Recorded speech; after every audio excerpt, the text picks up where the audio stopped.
The better to see you with. Hi, yes, I'm Alison Arngrim, this is the Alison Arngrim Show. Some of you may remember me as Nellie Olson, evil Nellie Olson from Little House on the Prairie.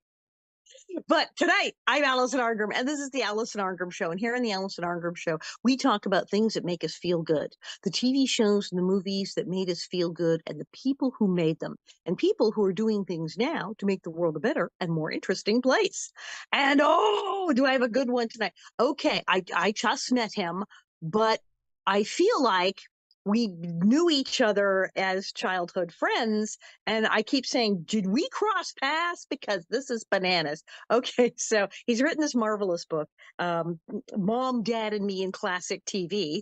It sounds like my life.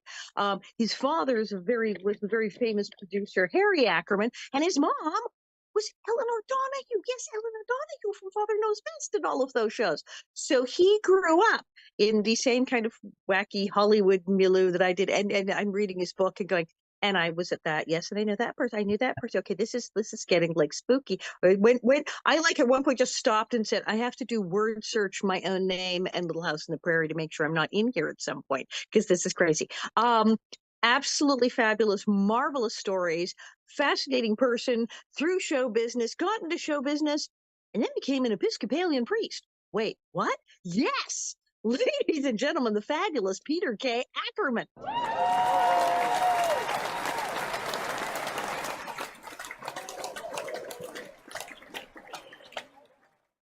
Thanks, Alison. Thanks for having me here. This is great. This is great. Yeah, I'm reading your book and I'm just going, and that was my week. Wait, what? Batman? Wait, as a child, I was just talking about this morning. It's so strange. I was with you talk about being on the set of Batman. My agent was Lou Sherrill, who was Adam West's agent when I was a child. I was with Batman's age, so it was all like crossing over. Hollywood is a tiny, tiny town. People joke about this. Oh, it's a really small town. There's like 50 people. They just move around a lot. It's true. It's crazy. When I read someone's autobiography, grew up in Hollywood at the same time I did, I'm like, So I was probably 10 feet away for like all of it's bonkers. And yours is absolutely this name drop circle because it's the same kind of people. You were born into absence. They say born into Hollywood royalty, and you were. Um, your father was executive producer on all of our favorite shows from our childhood, certainly mine. And then your mom was on all of our favorite shows. And you were just growing up in this. It was all normal at the time for you. Right. It was. I was born, my first memory or second memory really was my mother on television. I was sitting on her lap and Father Knows Best was on its weekday rerun, Channel 5 at 4 o'clock. And in walked her character, Betty Anderson, the oldest daughter on Father Knows Best. And she said, look, honey, look, there's mommy. And I looked and saw my mother on the screen in black and white. And okay, that's what it is. And as we had in a prior conversation, it was a few years later, I'm with my friend down the street, Johnny, and I finally asked him because it was bothering me. And I said, Johnny, my mom's on Channel 5 at 4 o'clock. When is your mom on? And that's when I learned that. And he said, Peter, not everybody's mom's on television. I'm like, oh, that's when the penny dropped.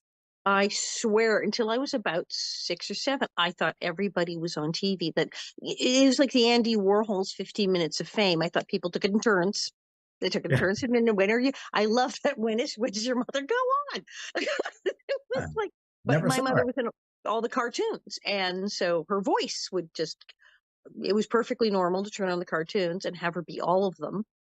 And even the one she wasn't starring in the Office of the Gumby cast, but sometimes she'd be a guest. So I'd be watching a completely unrelated cartoon, and suddenly her voice comes out. It's like, surprise, she's in that one too. And I thought that was like totally normal. It was very normal to have your mother be a cartoon. It was years before I knew that that was not how people people did not live like that. And your family, you enjoyed it enormously. You tell fantastic stories of being a small child and then even old child and going to the sets and meeting all of these people and having them be just regular folks that your folks knew. Yeah, I just fell in love with the industry at an early age. And one thing my parents did is in the family system, and I was born at the top of their careers. My dad was doing all these shows at Screen Gems, Bewitched, Dennis the Menace, The Flying Nun, and he was also the head of production at Screen Gems as well. He had been the vice president for West Coast programming for CBS and helped to start I Love Lucy, and just his hands were everywhere. But at home, we were just a regular family. We were like a family out of one of his TV shows. So there was none of that, and you get it some places, that Hollywood elitism that you'll get.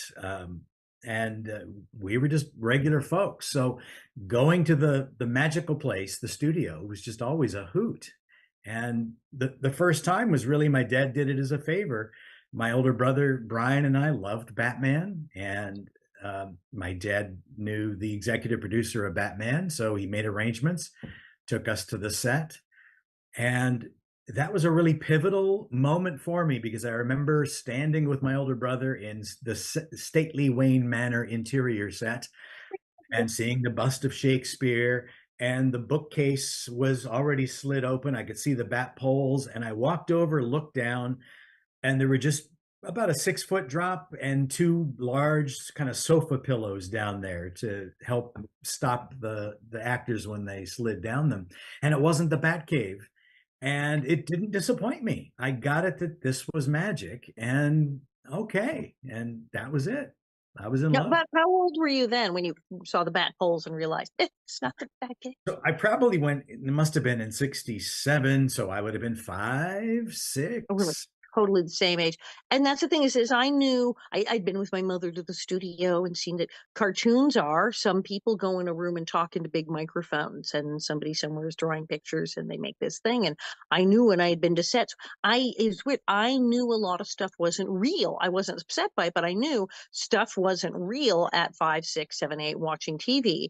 And I had friends who were still just sure that tiny people were inside the television, if not, that it's just this was real. And it's so strange to, as a young child, have that sense of reality versus fantasy and actually know that the TV isn't real that early. That's, I mean, people don't learn that until they're adults. Right.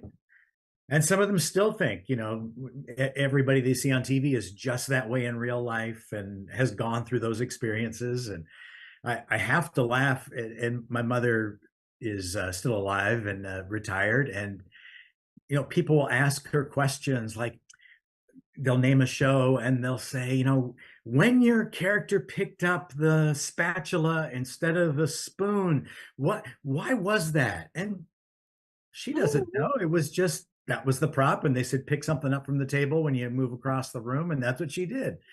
But it wasn't like she put a lot of thought into it. Oh, and we have to break it to people all the time with Little House on the Prairie that I'm that sure. that was not real snow. And no, we weren't in the mountains. And no, it doesn't look like Minnesota because we weren't in Minnesota. And it's all thing. No, those were big plastic flakes. And really, it looked like snow. No, that's snow. And just the things were asking. And it's 50 years later, and you would think. But it's fabulous to learn that as a kid. You have Paul Lynde stories. Now, how did you meet Paul Lynde? I met Pauline. It was the greatest opportunity for me when I was, I guess we're talking now about 74. So what am I, 12? Yeah, I And think we're exactly the same age. This is I crazy. think Okay. we are. I read your book, and I think we're born in the same year. I don't mind naming it, but I don't want to out you. So, That's fine. but That's fine. They all know. They all know. they It's all okay. know. Okay. This year, I'm the same age as the year I was born. So I'll just put it Yes. down. Yeah. What month is your birthday? Have you turned it yet? April. I've turned it. Oh, Yeah. you're sorry. January. Yes. I've Okay. been it now for, I'm 62 and a half. All right. Awesome. Awesome. So, Paul Lind, my dad took my brother and I on different days, and I stayed to go down to the set. We had, I think, because we went to Catholic schools, our holiday break was different than the public schools, which is what the studios went by. So when we had the week off, production was happening. So mom would be like, get these kids out of the house. So Brian went on Monday, didn't want to go again, although he made a friend that day sitting next to a guest actress on the Paul Lynde show, Jodie Foster, who he told Foster. me, he joined in coloring. And I went on Tuesday through Fridays, and I even saw the taping of the show. And it was great. At that age, I got to sit in my spot, and I hardly moved from it. I was a shy kid, so I never talked to Jodie Foster, who was sitting up with her mother behind me in the stands, and got to watch production unfold and got to see what happens. And so on my first day, Dad took me backstage of the set, uh, the back of the set, and there was Paul. And he took me over and said, "Paul, I'd like you to meet my son, Peter." And Paul was reading a newspaper, and he looked up at me, and I stuck out my hand like I was taught to do and said, "Hello, I'm Peter Ackerman," and stuck out my hand. And he gave it a very weak fish-like handshake and said, "Hello," and then just whoosh, put his paper back up. And so, then I've heard that Pauline didn't like kids, and I can say that I can tell that's true. He was sort of open about that. It was, the old "don't work with children or animals," Right. which you got stuck working with all the time. So there you go. So children. But he was marvelous. I mean, I watched him do the same lines in the same scenes every week, and he was a trooper. I mean, it was great watching him work. You talked about, like, your mother doing the autograph sessions and all these kind of things as a, young girl, and then now we do all that now with all these, like, Comic Cons and everything, and Right. it just it's great. Do people still? I mean, she's retired. Does she still get called where people want her to come and do the autograph shows and the personal appearances and the whole They do, and shebang? she doesn't like doing them. She did it for so many years for free. She fans would find out her address. There's websites. I don't know how they did it So before, easy now. but yeah. But fans would just send the requests in the mail, sometimes without self-addressed envelopes to send back or anything. And my mom would pay the freight. She would pay for the picture. Oh, She would sign it. She'd put it in an envelope, pay the postage, and send it off. And she did that weekly. Lots and lots and lots of fans. And she tried the autograph show thing, and it just wasn't for her. And then she told me recently that um, though we are not wealthy because the shows my parents made were not made in the times where you made the big bucks. Um, uh, she's and my stepfather are well off enough for the rest of their lives. She's 87, and she felt bad because without naming them, there's contemporaries of hers who go to those shows who actually need the money, oh and yeah, yeah. feels that she's taking from them if she's Oh, for the people that are deciding, should I get an Eleanor Donahue or a blank? And she just figured not going to do that. that's very sweet. I mean, it's funny. I've been talking about it just the other day because we're off to another one, this weekend with the Little House Gang. It is not for everyone. There has to be a certain mindset of people who can sit there and do that all day. I don't mind it. Other people just would love it, but many people are like, nope, that is not a thing I do. And realizing some actors are just like, no, that's not a thing I do. I know I'm not going to sit there and write my name all day. I can't. I can't do this. This is not. And I love that she's like worried about the other people because it's true. There's people that are just giving the money to charity. There are people that are absolutely hoping they will make the rent if they get in there Right. and sign enough. And I find I try to be helpful because I draw, so I'm always like, sit next to me. There'll be a lot of people over here. Get that. I'll tell them to go to your table. Uh, but yes, I try to get it. Go buy something. But it's such a weird environment, and I wonder how she handled that because obviously she would be in demand. People would want her to do it, but it's like, yeah, people get to retire, and it's interesting when you said not crazy wealthy like the people on the later shows. That's a phenomenon that people don't realize that there was a period in Hollywood where you could be like a working class as person. You were a working Hollywood person and you made a living, but unless you were on one of these shows or this movie, you didn't get rich. That wasn't a thing. Right. And where my life would have changed, and I think I would have done poorly with wealth, is my dad had an opportunity during Bewitched. The the muckety mucks at Screen Gems went to him and to Bill Asher. Bill Asher was the director, the producer, and married at the time to Elizabeth Montgomery, and said, "How about we pay you less, but we'll give you ownership in the show." Bill said yes. My dad said no. And then we ended up struggling. And Bill I remember when my mom would go out to dinner with Bill and his wife, he had a stack of $20 bills. He's tipping the guy opening the door, the person that seats them at the table, the person that comes and says hello. And he just was lousy with money. Ah, but that's the thing, is it's that getting that piece of the thing. My mother still, she joked for years and years about it. My mother was alive. She talked about that. She did the first Family album, the one with Yeah. Vaughn Meter Oh, as yeah. JFK. She was Caroline and John John. When all the people were signed to do that, they were asked if they wanted a percentage or a flat fee. Everybody took the flat fee because they didn't think it would go anywhere. They didn't think it would even get distribution. So the producers made out very, very, very, very well. And my mother's like, ugh, I should have taken the percentage. What did I know? You'd have gone to private schools. It would have been whole. It's, we don't realize it. And like Little House, we got paid okay. We got the residuals. We were in that in perpetuity 70s zones. We got the residuals. But I always tell people it wasn't Friends money. Right. Right. That was a whole other universe. They didn't pay people that much money on a show. It didn't exist. And we just know, and none of us got that level of money. And people didn't. And many people who you saw in dozens of shows, Right. they got a house eventually, but like a regular size house that they live in. It's Yeah, and the movie Once Upon a Time in Hollywood, I love that movie. It takes me back to where we grew up in the era and everything. A great example of an actor who's plugging away doing the thing and not necessarily rolling in the dough. But I love it. that movie. I laughed so hard. I'd heard about it. My friends were all saying, they said, never mind any of the Manson stuff. No, no. If you grew up in Hollywood during Yes. that time period, or heaven forbid you were in the industry at that time, go see this movie. All my former child star friends were like, go see this movie. And they were in a Yeah. star. And I did. I burst out laughing. And when the little girl on the porch in the Western TV Yeah. show is giving him the hard time, I turned to my husband and said, I'm sorry, I didn't realize I was in this film. Yeah, it's just, I was hysterical the whole thing, but it was so dead on. And we grew up in this whole time period. People wondering what was it? We grew up in that Once Upon a Time in Hollywood time period.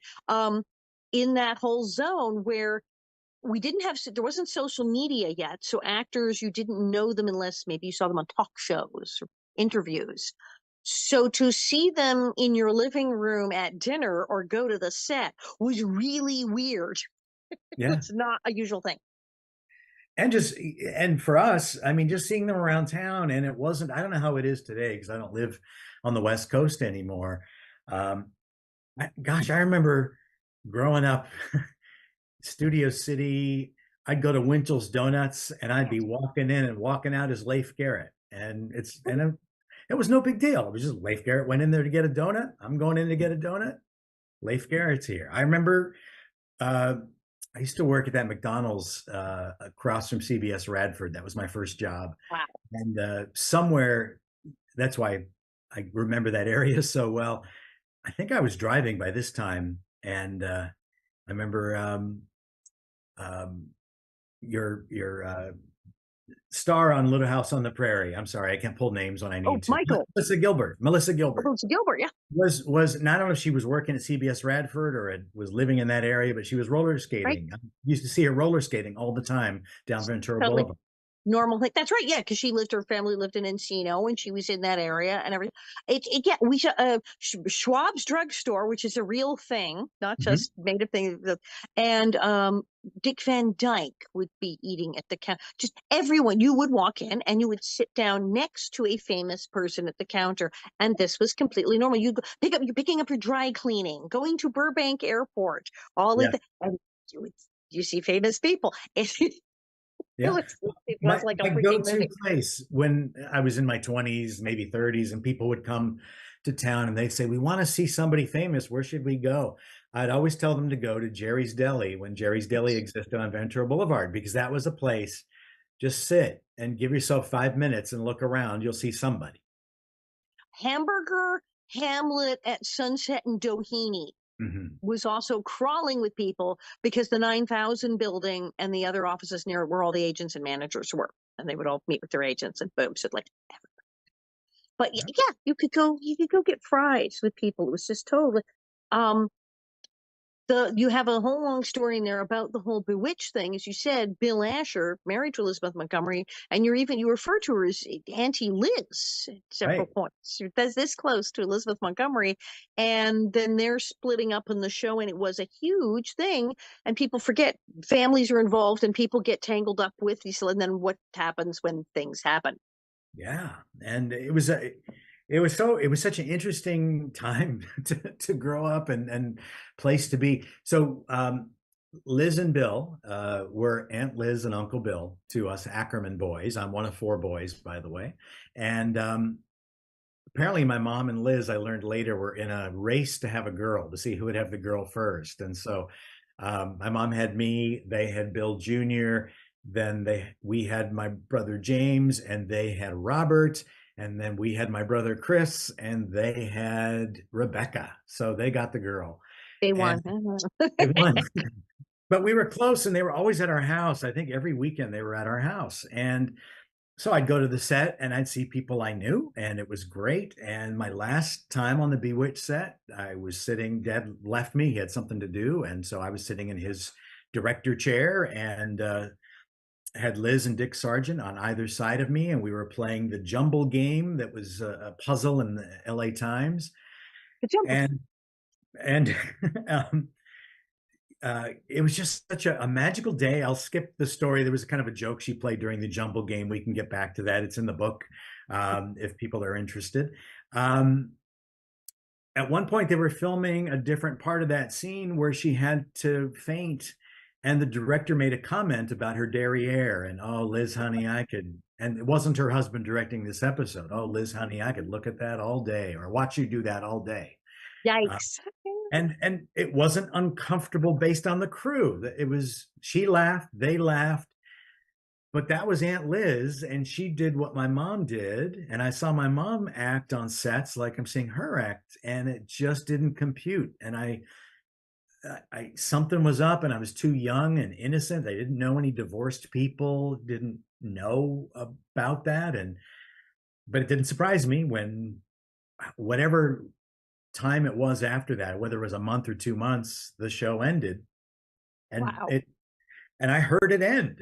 Liz apparently was willing to go on if my dad would agree to push Bill out and bring in her boyfriend, this fellow who was directing that, as the new producer. And my dad said to her on the phone, Liz, I can't do that. Bill's my partner. And she said, well, then Bewitched is over. And I heard my dad get off the phone. I heard him relate that conversation to my mother, and that's how the show ended. And see, this is mind blowing to people. People don't realize that people's personal lives in Hollywood do interact and do factor in. People go, why did that show end? Was it the ratings? Was it this? Well, no, this person got a divorce, but this person's ex husband was still the partner. You're like, wait, that's a thing. And people's lives change. I mean, even with Little House, like, well, Michael wanted to move on and he had an idea for another show, and everything had changed, and everyone had gotten older, and people had all gotten divorced and remarried, and it was a different world. It's like, well, we're not doing this anymore. It was like our people's lives, do interact with the production decisions, and it's hard for people to believe, but there Yeah. you go. And how weird for a kid to go, oh, Aunt Liz, what's going on? What? And I probably the biggest regret I have, and it may have been a part of why their kids never came over to our house again, is that the last time they were at our house, I think it was the morning I had heard that, and Bill brought the kids over probably to have a conference with my dad, and I was out back, and Bill Jr., who was known as Willie then, and I were playing on the treehouse in our backyard, and I said to him, so did you hear about your parents? And I was innocent. I was not trying to be a jerk. And he goes, yeah, they told us that they still love us, but they're not in love anymore. And I said, well, I heard she's in love with this other person on the show. And it was so innocent. And he just kind of went, oh, okay. Fast forward to Christmas, we're supposed to host Bill and the kids, and Bill shows up. And my mom says, where are the kids? And he looked at her and said, Liz doesn't want them coming over here anymore. And I'm going, oops, I know why. I didn't say it. That's the what is it? Maybe that little pictures have big ears. It's that's what and children are going to commiserate. I mean, if anything, you're hoping like, hey, that's really too bad about your folks. How you doing? How would you wouldn't know? Oh, you was this is the adults. What did that mean to you to even say? I think she's in love with the other, right? But they must have had 14 fits. He came home and told his mother that. Guess what? Guess what Ackerman Peter said? Oh, Ackerman said, yeah. uh, It yeah, could have been that. It could have been her disappointment with my dad's decision.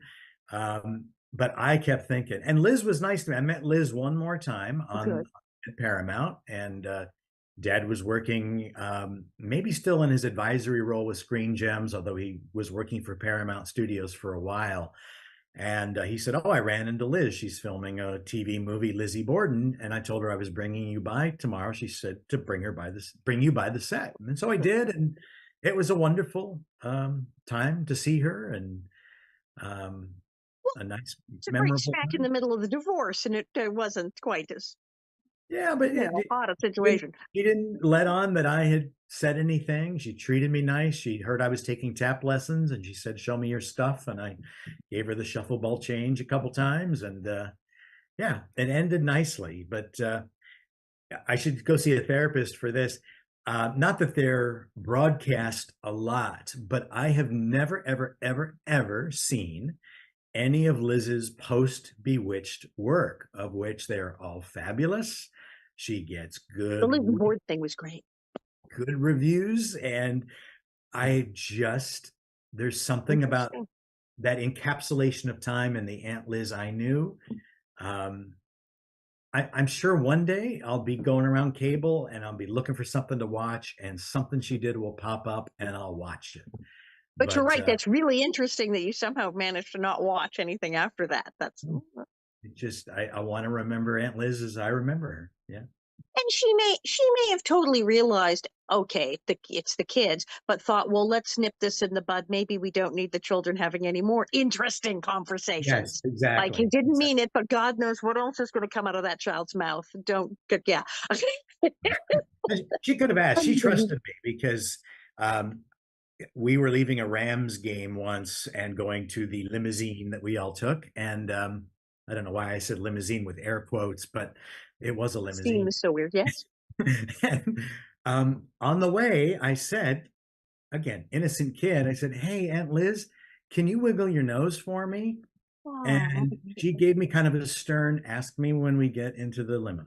And so we got in the limo, and I said, "Can you wiggle your nose?" And she said, "Peter, I will wiggle my nose for you." She goes, "I will do it once as long as you promise you'll never ask me to do it again." And I said, "Okay, I promise." And she did it, and that was it. So she could have trusted me. but that was cool because she's like, I'm not wiggling my nose here in front of 8,000 people Right. because it's, yeah, when we're alone, we will wiggle the nose. It's understandable. But that's the thing to be a kid in these situations with all of this stuff going on, but with a child's innocence going, wait, what is happening? Why is all this going on? It's so strange. It's such a strange phenomenon. And obviously, I was there, I know. And so that's why I found your book fascinating. And of course, you talk about all the stuff your parents did back in the beginnings of television, which going back to radio, and that the infamous the three camera method that all of us know, the three camera method of every sitcom ever on the face of the earth, and everyone talks about who started it, how did it start. Your father was there; he was part of the Part of it. beginnings of the three camera method. And my dad's version of it makes the most sense because now I remember when Desi Arnaz called our home to say, "Harry, I'm writing my autobiography and I'm putting in that I came up with it." Um, Oh, no. so he came clean to my dad and just said, "I'm doing this. It'll help me sell books, whatever." Um, but everybody has said it was solo my idea. And my dad said, "No, it was collaborative." I said, uh, the Al Simon, who was, I think, what was Al? Was he was, I must have been the camera director of photography, I think, Al Simon. And he had used multiple cameras on, I think, Truth or Consequences at CBS. It wasn't three cameras, but I think it was two cameras. So he was used to multiple cameras. And so Okay. when the discussion about Lucy needs an audience. Well, how do we do an audience and film it so it's fresh? And she can go off the laughter and we don't have to try to repeat the laughter. Well, we've done multiple cameras. Let's do that. Oh yeah, how about that? How about and it was a collaborative, and all those people who've taken solo credit that were on set had something to do with it. But my They dad, were all, so they were kind of all in on it. They did yeah, contribute. They were all there, but yeah, that because you can't say, well, it can't be just him and just him. And when everyone says it's there, but that makes sense. And that all these people also coming out of radio, and you mentioned how, like, with Lucille Ball coming out of radio and having the live audience and playing off them, and then like, okay, we're going to do TV. TV was so like radio in the beginning. It really was kind of like, well, I guess it's a radio show. We have pictures now, right, yeah, but and yeah, but it was tricky. How do we? And I think I Love Lucy is great just for any TV historian because it took it to a different level. That three camera technique and the reasons and the breaking of things. I mean, having the first pregnant woman known as pregnant character on TV. said the words. It was like Yeah, unbelievable. And the fact that, she did a show about this cute couple with a actor, a different guy, and then when what if it was the real husband? yeah, yeah, and that was tricky because he was of Cuban descent, Cuban American, and It that was shocking then, shocking. It person of was color. Yeah. interracial. He was a foreign person. It was like, oh, it's a big deal. Broke a lot of bounds, and we don't realize that. I mean, I didn't when I watched I Love Lucy. It was in reruns, and it was on every night, and it was an enjoyable show. But I didn't think anything of it. But yeah, you read back about the times. It really pressed its boundaries, and I think And sure, TV. when you think about it, we thought nothing of it. We go, oh yeah, well they're so beloved, and oh yeah, Desi and Lucy and Desi, everybody loved Desi, and you're going, wait, he was he was a foreign person who spoke another language and would be considered interracial in its day and a big deal, like illegal in some states. And here they were, a beloved TV couple. It was absolutely earth shattering at the time. Right? Yeah, yeah. It's amazing, and TV does that. Good TV does that. It pushes the boundaries. I've always loved my mom's characters. Somebody once made a comment. She did do a. She was. Uh, I'll call it hired. The Star Trek, one of the Star Trek conventions, invited her to be the VIP guest one day because she appeared That's so crazy. She was on Star Trek. I mean, it's just like that blows my mind right there. on one episode of the original series called Metamorphosis. And they asked her on Saturday, this was, I think, in 2016, to be the VIP guest at the Star Trek convention in Vegas. The VIP guest on Sunday was a fellow named William Shatner. And my mom was the Saturday guest. And she just got paid. And I never talk money with mom. But she was paid one lump sum, and she just had to have a intimate conversation with people who paid for the VIP package, and then do the stage interview, and then do the pictures with the fans, and then do the signing of the autographs. And at the end of it, they handed her a check, and she went home. And her only negotiating point was she wanted one of her sons to hang out with her during the day, and so they said yes, and she chose me. So that was a hoot as Nice. well. Yeah.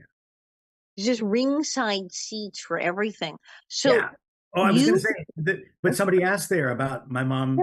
Not, it was weird. They said that she in Metamorphosis played such a strong character, and I said, Betty Anderson in Father Knows Best was a strong character, and Ellie Mae and Andy Griffith was a strong character, pushing boundaries.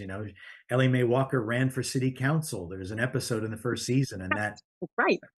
makes everybody's head explode in Mayberry because a woman is running for city council.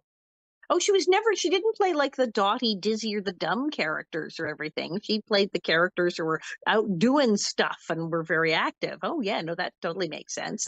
But yeah, once you do any episode of any of the incarnations of Star Trek, that's it. You're kind of on the list for the conventions for life. I just want to do like one line in one episode somewhere of any of them, and then I just get to go to all the conventions. I would just, Exactly.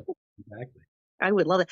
The obvious question is, how have you watched the industry change? But you did watch the industry change because when you started working in it, you wound up working on. We talked about Friends money. You worked on Friends. You worked on all of these shows, and yes, you worked with Dean Butler, our Almanza, when he was Moondoggy on the New Gidget. Right. During my acting You even period, mentioned him. during my brief acting period, I was on some episodes of The New Gidget, and yes, nepotism I'm sure played a hand in that because I was not a great film actor. And yeah, Nepo baby, Nepo baby. maybe yes. Dean and Karen Richmond, who played Gidget, they were great. They were a great on-screen couple. He was a wonderful man. I cheer him on. I have yet to read his book that just got released. I bet. Great guy, great guy. And so I did see the industry change.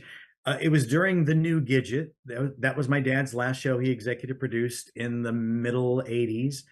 Um, my dad had knee surgery somewhere in there. He needed somebody to drive him around for a couple of weeks because he couldn't drive. And he asked me. I was working at Hamburger Hamlet Sherman Oaks doing the actor waiter thing. And I took time off of work and became his driver. And for that second time, this time as an adult, I got to see the other side of the business and fell in love with it. And so that's what started me. I was a production assistant on TV commercials and music videos, and then eventually was working for Warner Brothers Television, sometimes farmed out to be what's called a production coordinator on a pilot series. And Which means you do everything. That's one of those. What is the production? Whatever is needed to be done at that second. Yes, production assistant definitely was everything. And I it's had everything. great things. And the production coordinator, a lot of things, not as much as the production assistant, perhaps, but good stuff. And then I was working as the production coordinator on the first season of a show called The Wayans Brothers. Wow. And that was an experience. It was a show that was in last place. And if it aired twice in the same week, it would be in the two last slots. And I thought, well, it's a job. And then my friend who I had done a pilot with, a line producer named Todd Stevens, needed a new assistant. And his show had been picked up the year before, and his assistant was leaving after season one. And he said, Petey, you want to come on and be my assistant on Friends? It's like, yes. Goodbye, Wayans Brothers. Hello, Friends. And so it was great. I worked on Friends for 2 seasons, and then I realized television wasn't calling me. Something else was calling me. But what I learned during my time at Warner Brothers Television was how much the industry had changed. And maybe I was spoiled. My dad's shows and the sets sounds like the Little House sets. They were very much a family. The people Yep. came together, worked together. Everybody was working on the same product. I remember when I was acting on the new Gidget, I was in a makeup chair, and the lady who was doing makeup was really nasty, and not to me, but she was talking to the main makeup person and said, I bet you that little witch who was in here before took my eyeliner or rouge or whatever. Just was Right. really rude. And when she left to probably go get her rouge or whatever she was looking for, the head of the makeup person looked at his assistant and said, call the union and make sure she's not on tomorrow. And that was a Harry Ackerman show. The system, You can't do that. Yeah. if you don't fit, you're not, the system's going to push you out. We So used to say in Little House that if people really weren't fit, now we say, you could die in a buggy crash. Things happen on the prairie. So yeah, people have just, if it really was like unpleasant, it was like, oh, where'd they go? Oh, they're not here. But you see people from the older shows who are still friends. So like the cast of Gilligan's Island were all weirdly tight, and the Little House people were friends, the Walton's friends. And then you see, I mean, yeah, when I watched the Friends cast reunion thing on TV, it was great. But they talked about how some of them hadn't hardly spoken to each other since the show. It was like, oh, good to see you. When did you last see each other? A few years ago. They weren't hanging out. A couple no, of them were like sort of friendly and hung out. Most of them did not hang out together really at all after the show. And that's the norm. People from TV shows generally, that's kind of it. You finish the show and you go, well, that was swell. I'll see you people around. right. And you talk correctly about, Little House, of course, but Father Knows Best. My mom is still in contact with Billy and Lauren, the actors who played her younger siblings. And throughout her life, Jane Wyatt was a mother figure for my mom, and they would go out to lunch and dinner Yes. frequently. And Jane would offer my mother, counsel and suggestions. And if Jane was so close that she was at my wedding. We had Right, January little house. We still call each other up for stuff. I mean, Karen. I mean, that's his mom, and I'll tell you, Charlotte, the Miss Beatles, one of my besties. I'm besties with Miss Beadle now. It's very strange, but it's that kind of thing. Now, how? Okay, so of course, now of course you are Father Ackerman, back east. Where are you now? What, you're in Virginia? No, I'm now in Maryland. Maryland. Oh, lovely. Okay, and so you became an Episcopalian priest. Yes, Awesome. How did that happen? well, it started by being an Episcopalian. It didn't help that my mother, who was not anything, decided that when she and my dad were married, and my dad was adopting my older brother Brian, whom she had quite secretly during Father Knows Best, my mother, America's teenager, gave birth to a son, There's and a thing that people back then didn't know what was going on, but it was. So it's good. exactly. So Brian, my older brother, was getting baptized. My mother decided, well, I should be baptized. And it was the Episcopal church they decided to go to, All Saints, Beverly Hills.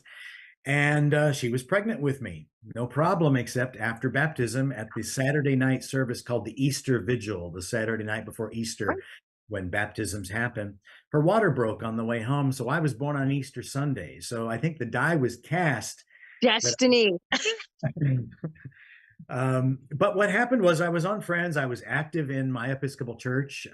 Marie and our kids were going to so many churches now in my life.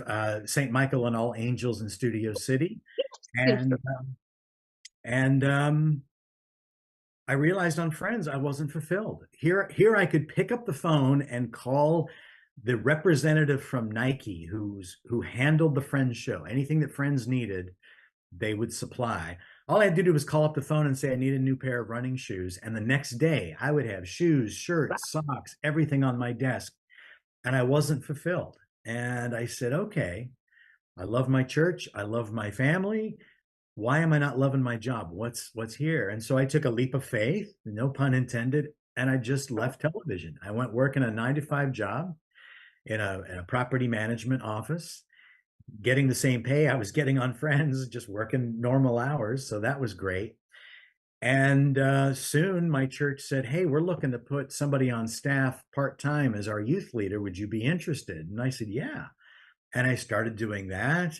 And then the parish administrator job opened up, and it fit everything else I'd been doing and was doing. So I took that job, and people in the church, the clergy, the parents of the youth, other people have started to say to me, have you ever thought about becoming a priest? There's something about you. And I had been Wow. doing the same thing. And there's a whole discernment process. And my bishop wanted me to go to Virginia. So we moved to Virginia, ended up staying in Virginia for 15 years. Only 3 of it was schooling, and we liked it out here.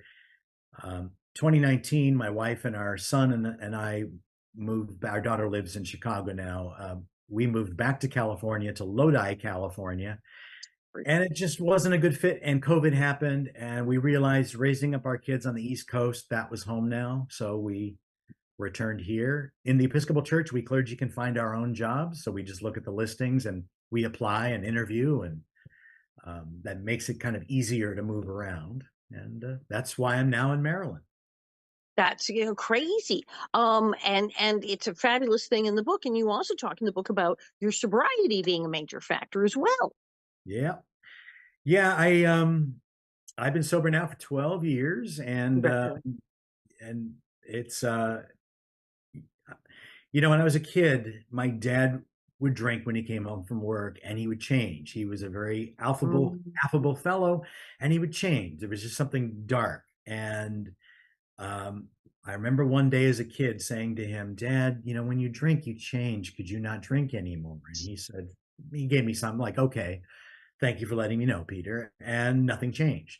Mm. And I didn't pay attention, but I started to get this little tapping that I was going down the same road. One, I was drinking every night since I was in my 20s. And I again drank every night. I'm ordained priest, and I'm drinking every night. And when my daughter was young, she came up to me and said, Dad, when you drink, you change. Could you not Oh, no. do that anymore? And I said, thank you for letting me know, Amy. I'll attend to that. And I didn't. And Yeah, and I had my sobriety came in an amazing way. I was um, a typical night of drinking and concluded. I was in bed. I made it to bed this time. Marie was sleeping next to me, and I woke up around 3 in the morning, staring at the ceiling, stone cold sober, and a conversation started in my head and in my voice. And I said, "I'm an alcoholic." And I answered, "So what does that mean?" And I said, "It means I'm not going to drink anymore." And I then said to myself, "How are you going to do that?" And I said, "I guess I'm going to go to one of those meetings." And I went on the computer. Thankfully, computers are around now. And I found a meeting at 7 a.m. in Northern Virginia, where we lived at the time. And the road to happy destiny began there. Wow. Wow. That's, did it freak you out though to have your daughter literally come to you and say exactly the same thing that you said to your father? Did that feel weird?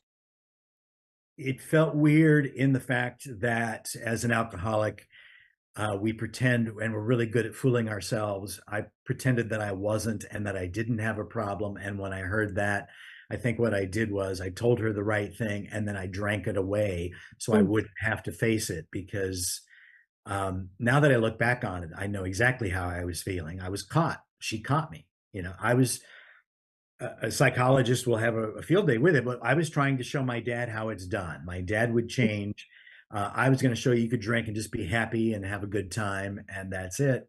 And I ended up becoming just like my dad was. Uh, And he over time, he never went into any rooms that I know of, never admitted to anything. His drinking did change. He went from hard liquors to beer and wine, and that eased up somewhat in the experience of his drinking. So I don't know. I can't say he was. He died in 1991 at the age of 78. I can't say that he was an alcoholic because he never admitted it himself. But um, I know I drank exactly like he did, and I acted like he did when I drank. And I know I'm an alcoholic, so that's it's why that I'm. personality change and ding, ding, ding, ding, ding, ding, Yeah. but just incredible. So how now do you look at, the television industry and you're growing up from the perspective of someone who's an Episcopalian priest, someone now with such a spiritual basis of living? How do you look back now on the industry? Does it seem different, or you must be really relieved that you had the family that you had at least? Oh yeah. Oh, I believe me. I milk my experiences. But part of the reason I wrote my book, Mom, Dad, Me, and Classic TV, is that um, I would share my stories as kind of sermon stories. So I'd open up a sermon, you know, telling about the time I was on Batman and this happened. If I don't just tell it, but if there's a way to weave it into the text, we Great have to. angle. Great way to get the congregation to wake up and Exactly. not fall asleep during the service. Did he say Batman? Exactly. As long as you can get the story to be as part of the tie-up of the sermon as well. And so the point is really on the scripture. In the Episcopal Church, we're on what's called a lectionary, so we know any given Sunday what the readings are.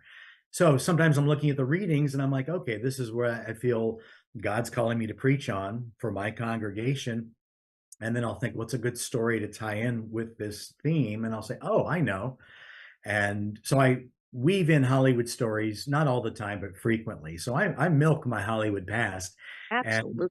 people kept saying to me, you should put those into a book. You should put them into a book. And finally I listened. I'm so glad you did. Where can people find you? Where can they find your book? Where can they talk to you? You have a website. Where do we find you? Because I have a full-time vocation, I'm not into this whole author thing. So I don't You're have a not on website. TikTok then. Exactly.